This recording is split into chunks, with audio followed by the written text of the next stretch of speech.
Ça y est, les choses changent enfin sur le front ukrainien, je vous l'avais dit, depuis le mois de février, les Ukrainiens ont récupéré plus de territoire que ce qu'ils en ont perdu, c'est-à-dire que les Russes continuent à pousser, à faire des offensives, et malgré tout, ils sont en train de reculer. Je vous renvoie vers la vidéo dans laquelle je parle de cette guerre des drones qui est en train d'être gagnée par les Ukrainiens sur le champ de bataille, mais là il se passe aussi quelque chose de fondamental sur la guerre stratégique. La ligne de front, c'est bon pour la propagande de Poutine quand il dit qu'il a pris 3 villages alors qu'il en a perdu 5 de l'autre côté, mais en réalité, c'est pas là que la guerre se joue aujourd'hui, c'est la guerre de longue distance. Et la guerre de longue distance, les Ukrainiens, depuis le mois de mars, ils tirent davantage de missiles longue portée, FP, Flamingo, Lyuti, etc., que ce que les Russes arrivent à tirer, et en plus, il y a un nombre de coups au but qui est plus important. Mais là où il y a un basculement stratégique, c'est ce qui se passe depuis la semaine dernière, avec des frappes directes et en grande quantité, directement sur Moscou, y compris avec des essaims de drones que les Russes n'arrivent pas à arrêter.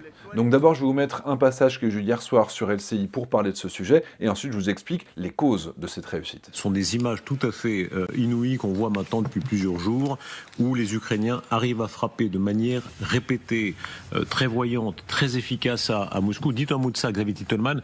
Les drones, de nouveau, comme on le voyait précédemment pour l'Iran, on a une dimension vraiment impensable il y a encore quelques années.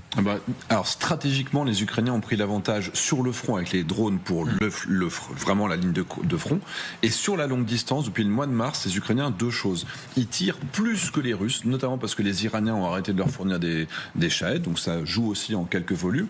Mais grosso modo, les Ukrainiens produisent entre 200 et 250 drones à très longue portée par jour, en comptant les missiles de croisière, etc., qui vont aller jusqu'à 2700 km pour les frappes les plus lointaines. Et ce qui a été étonnant, c'est aussi la capacité à passer totalement les lignes de défense aérienne qui avaient été mises en place au moment du défilé du 8 mai. Les Russes ont accumulé 3 lignes de défense de Pantsir. Et c'est passé 2 jours. Normalement, on essaie de faire passer ça de nuit pour essayer de ne pas pouvoir être détecté par les gens qui vont tirer.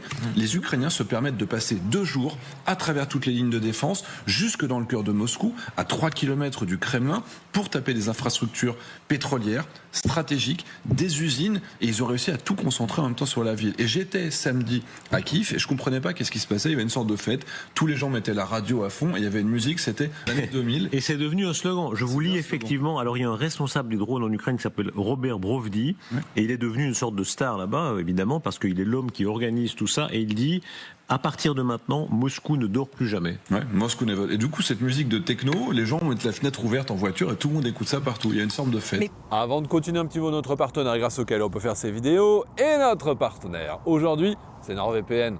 Si vous voyagez à l'étranger dans des zones qui sont un petit peu tendues, il faut absolument avoir une protection sur votre connexion à Internet. Déjà parce qu'il pourrait y avoir des faux réseaux téléphoniques sur lesquels votre téléphone va s'accrocher. Et en fait, c'est des espions. Ça peut être des arnaques, ça peut être des États. Donc ça, il faut faire super attention. Et ensuite, si vous utilisez par exemple des Wi-Fi dans les trains, les aéroports, il peut y avoir des faux réseaux Wi-Fi pour que vous vous attachiez dessus. Et là, il faut absolument que votre flux de données soit totalement sécurisé. C'est ce que fait NordVPN. Quand c'est chiffré, même si quelqu'un va intercepter ce flux de données, il va être incapable de le déchiffrer. Ensuite, avec NordVPN, il a la possibilité de choisir la zone dans laquelle on va apparaître. Ça nous permet de continuer à accéder à du contenu qui nous est normalement inaccessible dans la zone dans laquelle on se trouve, voire même de passer derrière des paywalls. Si vous êtes par exemple en France et que vous regardez du foot, du tennis ou de la Formule 1, eh bien sachez que dans certains pays, c'est gratuit. Donc NordVPN, sécurité, les tarifs adaptés et le contenu que vous aimez. Vous avez un lien nordvpn.com/Titelman, récupérez le contrôle de votre sécurité en étant connecté à Internet et profitez des meilleurs tarifs. Allez, on retourne à notre sujet. Regardez, écoutez bien cette séquence, et on entend les cris des Russes, parce que cette fois la guerre est vraiment chez eux. Moi j'ai entendu des témoignages où les gens dans les avions se signent avant de partir en avion de décoller de Moscou, parce qu'ils se disent un drone peut heurter mon avion dans les minutes qui suivent.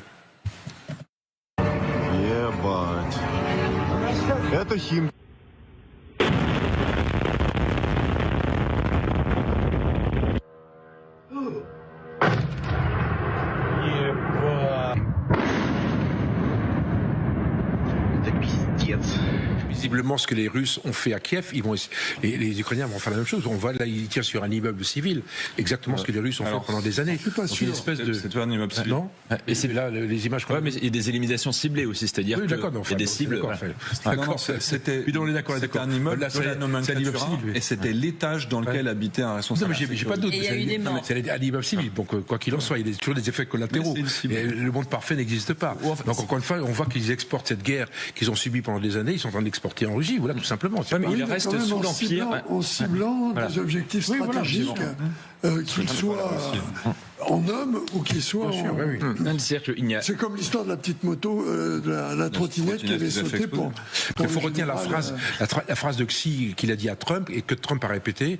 Xi lui aurait dit la semaine dernière ou il y a 10 jours, lui a dit la Russie est dans une mauvaise situation, mauvaise passe, et l'année prochaine la situation sera catastrophique pour les Russes. Est-ce qu'il faut souligner aussi de l'habileté de Zelensky? Zelensky, il a survécu à tout, à tout. C'est quand même très très impressionnant. Il y a même des informations sur la presse américaine maintenant il se libère un peu de la tutelle américaine en se disant au fond, les Américains, je peux m'en passer. Et il se libère des soi-disant lignes rouges. Il a survécu à toutes les lignes rouges, frappé massivement Moscou. Mais quand en 2022 on nous disait donner des canons César à l'Ukraine, on va se prendre des missiles russes, et maintenant il frappe massivement Moscou. Et le plus intéressant, ces autres vidéos qu'on voit, des Russes qui disent face caméra, ils se filment sur Telegram, ils demandent aux Ukrainiens qu'est-ce qu'on vous a fait.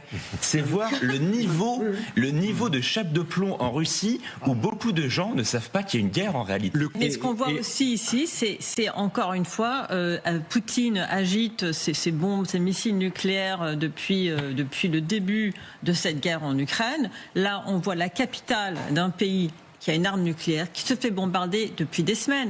Et il y a quelques semaines, Saint-Pétersbourg se faisait bombarder de façon totalement similaire, parce qu'il y a aussi des raffineries de pétrole. Les explosions et les feux étaient tellement forts qu'on les voyait depuis l'Estonie. Et la Russie réagit évidemment en bombardant l'Ukraine, mais on n'a pas ce feu nucléaire que tout le monde craignait au début de la guerre. Et là, je dis ce que je dis depuis 4 ans et demi, c'est que si on avait armé l'Ukraine comme il faut dès le premier jour, cette guerre elle aurait été terminée. Le nucléaire ne dissuade que le nucléaire. On aurait gagné 2 ans de guerre. Et il se passe là quelque chose. C'est une annonce selon le commandant de la force armée ukrainienne, Oleksandr Syrski.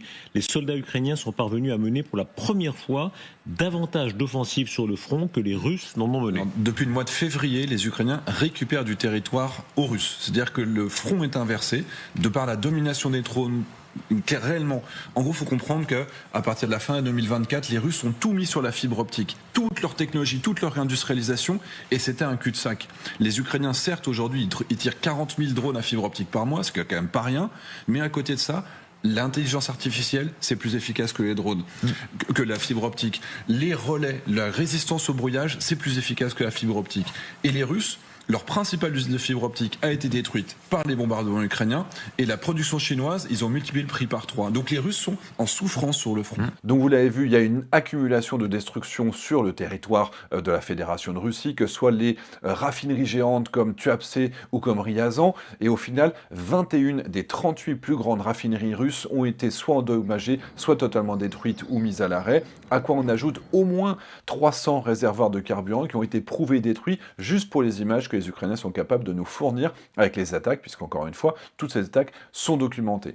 Au total, les Russes, ça représente 10 milliards de dollars de dégâts matériels directs uniquement sur les raffineries. Ces destructions, elles empêchent évidemment la Russie d'exporter son carburant, et ça représente encore un manque à gagner de 40 milliards de dollars pour l'économie russe, à quoi ça s'ajoute évidemment plus de 80 milliards de dollars de coût des sanctions, puisque le pétrole russe ne peut plus être vendu au tarif normal depuis le début de la guerre. Et ensuite, il faut encore penser au coût de l'exportation qui a explosé pour les Russes, puisqu'ils doivent acheter une flotte fantôme. On parle de milliards de dollars qui ont été investis pour acheter des bateaux pourris. Donc c'est entre 5 et 15 dollars de surcoût liés à l'exportation pour pouvoir protéger leur flotte contre les drones navals ukrainiens, contre les interceptions qui peuvent se faire un petit peu partout, les escortes, etc. Donc tout ça, ça fait s'effondrer la manne pétrolière russe, qui était à 100% consacrée au budget militaire. 40% du budget de l'État, ça vient du pétrole et du gaz. 40% du budget de l'État, c'était pour soutenir la guerre en Ukraine. Donc aujourd'hui, ils sont dans une situation économique, je vous renvoie à les vidéos précédentes,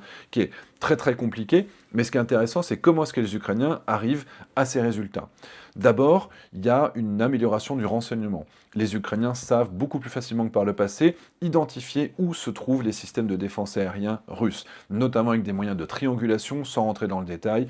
Ils ont par exemple des capteurs qui vont être soit sur des drones, soit sur des ballons, soit sur des systèmes qui sont au sol, Et puis très rapidement, ils vont être capables de trianguler. On sent qu'il y a un radar qui est là, on sent que le radar est là. Au point d'interception, ils envoient un drone. Le drone, il va chercher sa cible, parfois avec un impact jusqu'au sol qui est directement réalisé par un humain qui va le piloter. Soit il y a des systèmes de reconnaissance automatique avec de la reconnaissance de forme et qui va permettre de le détruire sans avoir un humain dans la boucle. Et même dans des environnements qui sont brouillés, déni de GPS, etc., l'intelligence artificielle permet d'aller jusqu'à l'impact.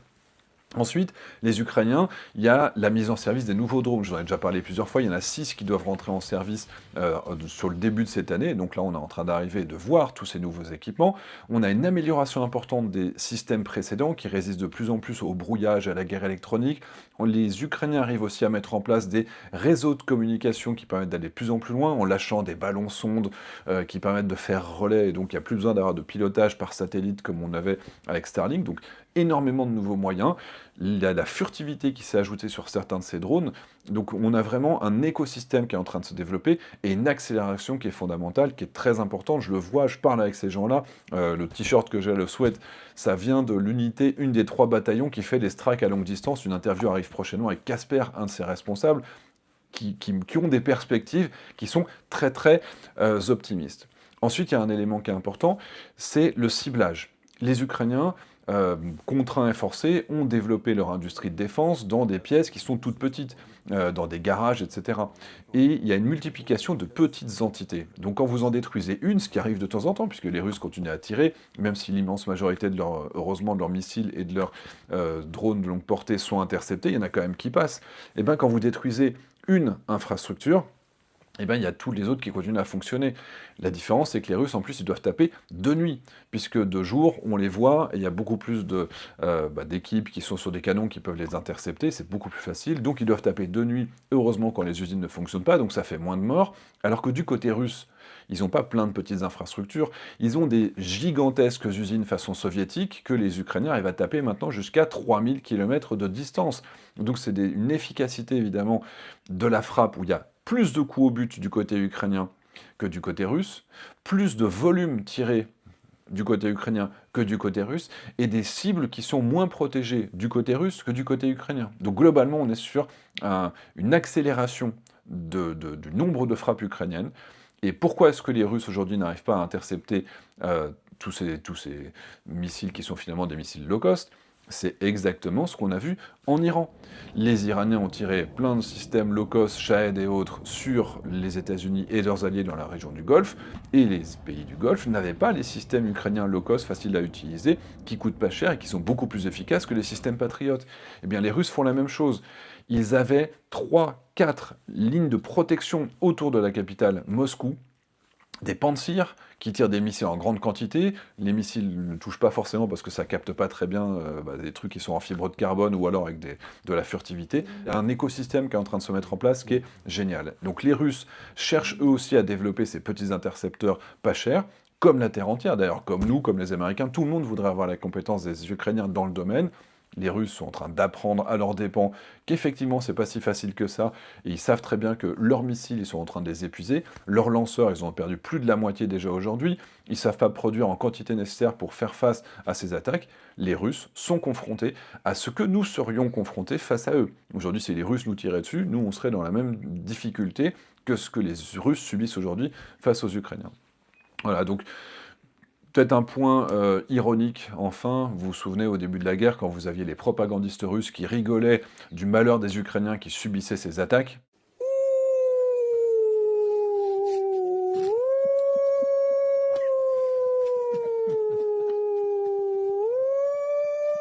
La seule grosse différence, c'est que les Ukrainiens, quand ils tirent sur des cibles légitimes. Même quand c'est dans des bâtiments, dans des immeubles, ils arrivent à taper à l'étage dans lequel vous avez un responsable de tel service russe qui est responsable de crimes de guerre, qui est identifié, qui est tapé.